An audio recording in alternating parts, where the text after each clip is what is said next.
How are you? This is Avinash in my channel, an Indian view on NFL, NBA, and baseball.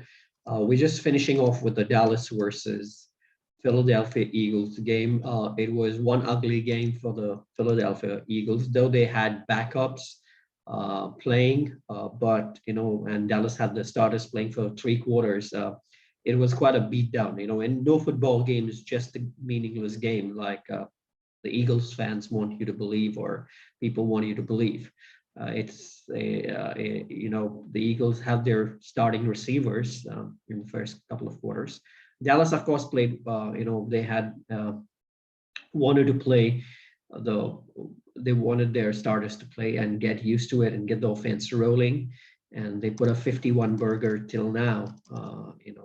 2 minutes to go is 3rd and 8, 2 minutes warning in the Dallas 36.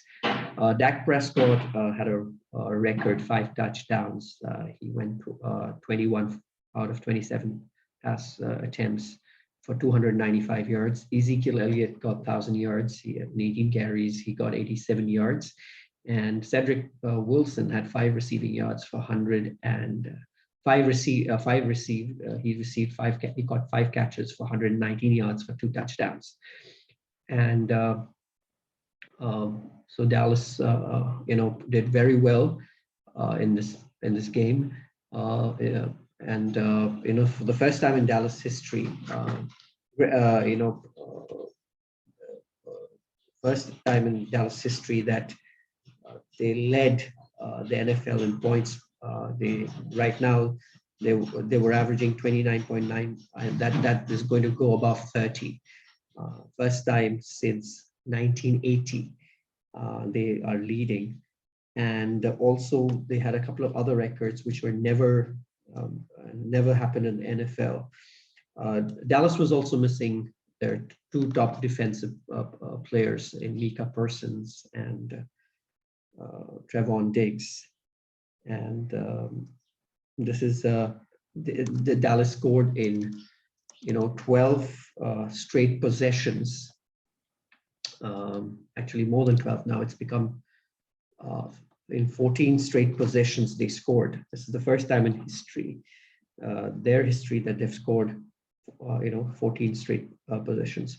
Dax got the all-time record. He overtook Tony Romo. He had 36 downs.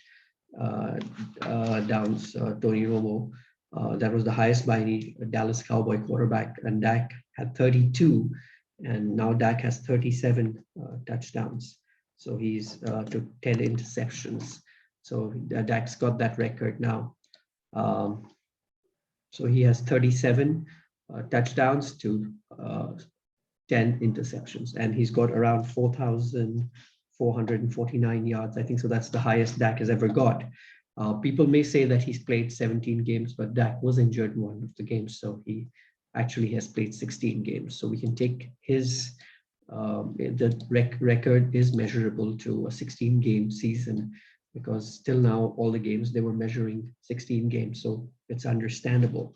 As far as Philadelphia is concerned, Gardner Minshew started, and right now he's got his 2nd touchdown. So he's got 2 touchdowns, and there was an interception by Leighton Van Der Esch. He had as far as running is concerned, Philadelphia ran the ball very well initially, but between the second and third second quarter, where Dallas put up 30 points in the first half, so that is quite a beat down in the first half. Philadelphia managed 17 points. As far as Dallas is concerned, we know that Dallas is the most penalized team, and they get 7.6 penalties per game. There were less penalties in this game, and it looked like a cleaner game for them, though they were playing against backups. A team can only play against a team the opposition puts around. So this whole idea of that they're playing backups or they're playing, Ezekiel Elliott said in 2016, when they had the #1 seed and they got a week bye, and when they had to play the Green Bay Packers, they started slow. because of the week's break, and they didn't play in the 16th game. So, Dallas is known to be slow starters after a break, specifically after a bye week. So, it happens with Dallas. So I think so they didn't want to be in that situation. They know their team very well. So I think so. Full marks to the Dallas team that they put up their whole team. So the game's going to end right now because Cooper Rush has taken a knee with 1 minute 50 seconds left. Final score is going to be 51-26 for the Dallas. It's a beat down because Dallas also in the first game they scored close to 44 points. So I'm just looking up the score here. Yeah, the first game they put up 41, so they put on 92 points in 2 games. Though, be it this game was, they didn't have backups. Again, there's justification. Eagles wanted to rest. So Dallas ends with a record of 12 wins and 5 losses, and Eagles end with a record of 9-8. They are going to be the 7th seed. A couple of other pointers that I want to talk about as far as Dallas is concerned is that they've gone 6-0 in their division, which is quite a tough thing to do against divisional play. They won, beating all their division opponents. Now you can say their division is weak because of the New York Giants and Washington, but Washington was a playoff team last year, and of course they don't have the same defense and offense as they had last year. Offense is still weak. But they have the wild card team, the Eagles, from their team. Be it Eagles are 0-7 against 5 opponents who have a better than 500 record. The Eagles have an 0-7 record this season. So it doesn't bode well whether they play Dallas or they play the Tampa Bay Buccaneers, or they play LA, or they play even the Arizona Cardinals.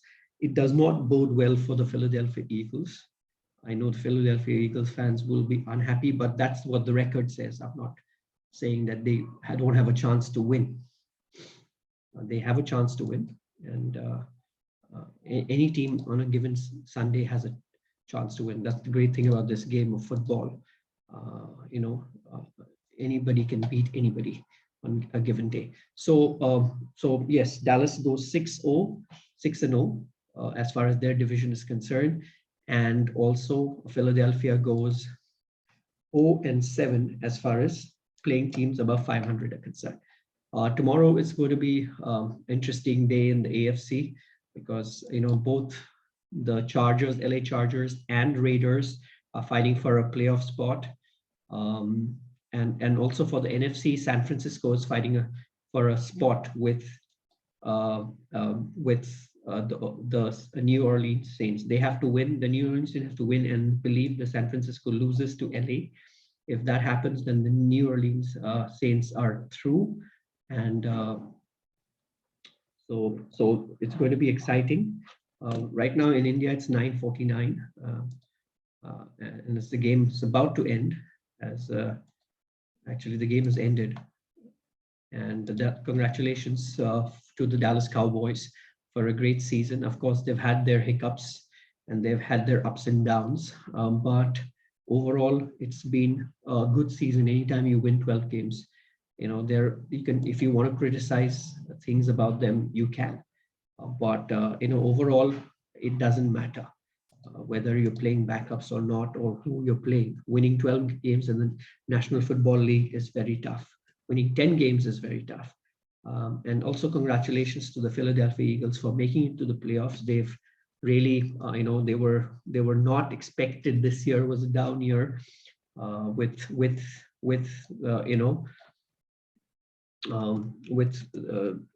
Jalen Hurts being on trial. But we know that they've fought well. They've stuck to the running game, and and I just want you to know also that this is the highest points. I think so. Cowboys have put against the Philadelphia Eagles. So overall, it's been a great day of football. The Kansas City Chiefs beat the Denver Broncos 28-24, and the Dallas Cowboys Saturday football for the States and Sunday morning early for me. Dallas Cowboys beat the Philadelphia Eagles to go 51-26. Dallas's record away is 6-2. They have a better record at away than at home.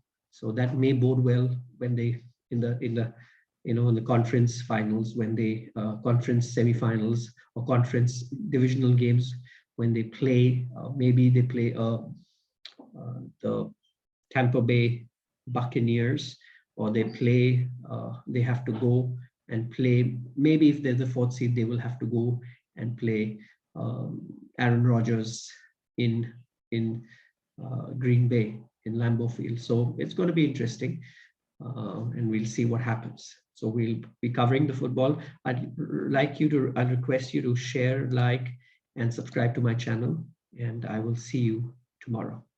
Have a good night's rest, my friends in the US. Bye.